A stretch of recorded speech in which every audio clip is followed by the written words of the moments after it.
You are an investor in so many of mobility ecosystem companies, and government policies play such a big role in this business, right? Do you think that all of these policies should be a center subject rather than a state subject, because it becomes so difficult to comply to all the policies according to every state? Or do you think there is merit in having them as state subjects?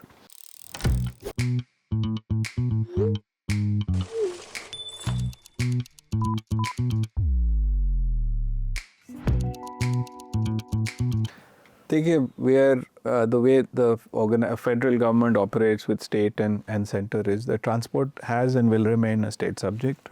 I think central governments will always be mandated with giving broad guidelines on what you can and cannot do. So road tax has to be charged, fuel has to be taxed, you're allowed to operate and things like that. So I think it's a question. I don't think it's easy. It's not possible for the central government to dictate and centralize all of these policies. It will go down to state governments, and which I think is the right way. I think every state is different in their needs. There are different local challenges that are there. I think demand and supply are different, employment levels are different, income levels are different, needs are different. And way different, not like... Very different. I mean, it's difficult. There are, as you rightly said, you've spent a lot of time for Goa. Goa has a totally different setup, different supply, different income levels, and therefore different expectations to say Uttar Pradesh. So you can't really have the same policies in UP and Goa, and that's absolutely right. As an investor in mobility companies, what are we saying? All we're saying is that allow such platforms to operate, issue the necessary guidelines, and be ruthless in then ensuring that we follow those guidelines.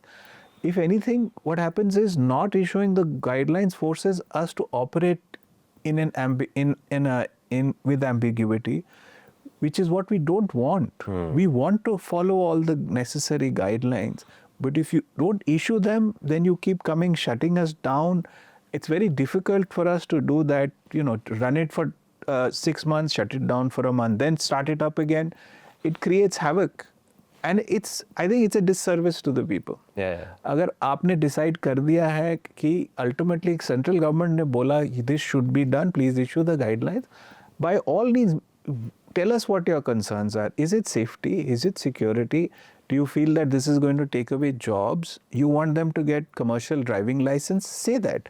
You want them to get commercial insurance? Say that. You want them to go and register their vehicles as commercial vehicles? And issue the guidelines on how you can convert a privately registered vehicle to a commercial. If there is a payment to be made, you want to pay them to pay a certain fees. Issue that. We will help our suppliers, our captains as we call them, to make those necessary things. आप guidelines issue नहीं करते, फिर आप कहते हैं कि आप illegal हैं. हम कहते हैं देखिए हम तो we are the first to say we want to be 100% legal. We want to follow the guidelines to the T.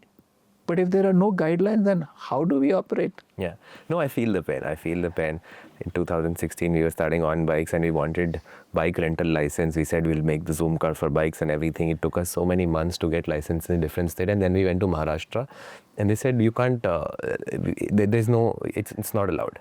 It was black number plate, self-driving, rentals. Yeah, and the logic was the same given for what is there in bike taxis here. And I'm like, कि लोगों को बॉम्बे से लोनावला जाने के लिए bike चाहिए weekend पे. That is not going to affect your cabs or your autos and everything. It's a very completely different use case. Tell me one thing, is policy the biggest barrier in the company's growth or overall India's growth? Or is policy one of the biggest barriers that let's be honest?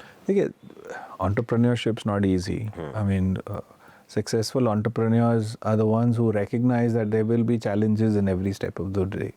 I don't think policy is the biggest barrier, it's clarity. Okay. It is changing policies at the drop of a hat. मतलब एक दिन आप कहते हो कर सकते हो, अगले दिन कहते हो नहीं कर सकते हो, फिर कहते हो ऐसे करोगे, फिर कहते हो.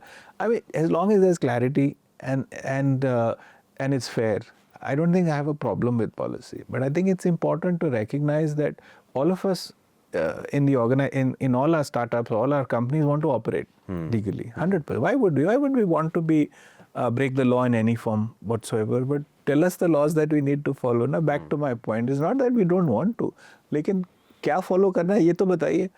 तो देखिए ambiguity is what is the thing, right? Clarity. There should be clarity.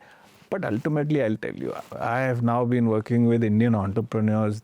They will build successful businesses irrespective of what challenge you throw to them. I think we, as a, we're sitting in Bangalore, which is the mecca of startups, and I can tell you, no, nothing is going to hold back the Indian entrepreneur. आपको policy, infrastructure, finance, capital, we will build in spite of all of that. I think we have resilience, we have grit, and we have determination. I've seen that not once, many times. Rapido is one example of founders who built in spite of having everything was against them. Very limited capital, no clarity in terms of policy, no infrastructure, creating a new category that didn't exist, low awareness. It was just all the challenges they built that. So for me, I don't think policy can ever stop us from creating successful businesses. We'll create them in spite of that.